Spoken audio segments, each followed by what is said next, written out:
Welcome to the next installment in my video lecture series for economic analysis of the law. And we're going to be taking a look at Chapter 6, in particular, Figure 6.1. So if we move here, we can see we have a representation of the trade-off between wealth and health, and we have an indifference curve U0. And if you remember from the review that we had in the second chapter, that this indifference curve represents all the combinations of wealth and health for this individual that give the same level of utility. So regardless of where you are on this indifference curve, this individual is going to have the same level of utility. So all the combinations on here give the same level of utility.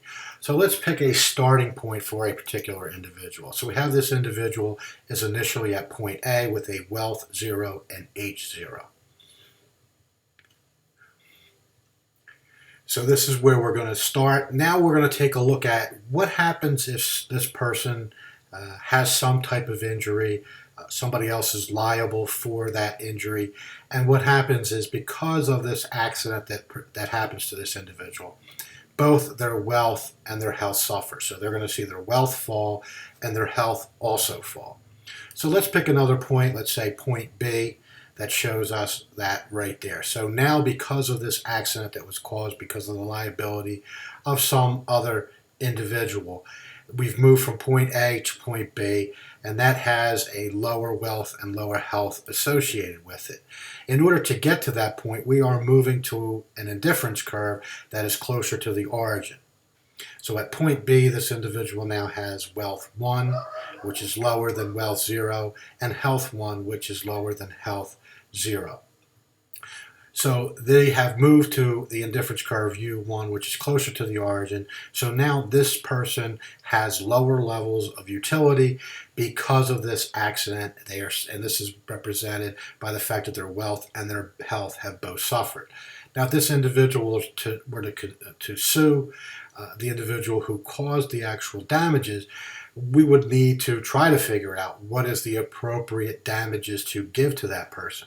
So the goal of this is to move this individual from U1 back up to the original indifference curve, U0. All right?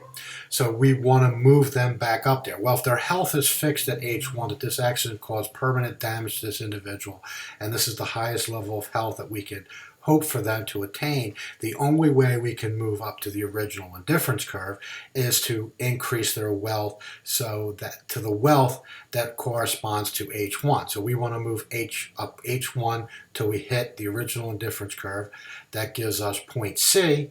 And if we go from point C to the left to wealth, that gives us W asterisk or W star. So that is the wealth level that is necessary for that person to go back to the original indifference curve at the post-injury health level. So this gives us a notion of what the perfect compensation for this individual should be.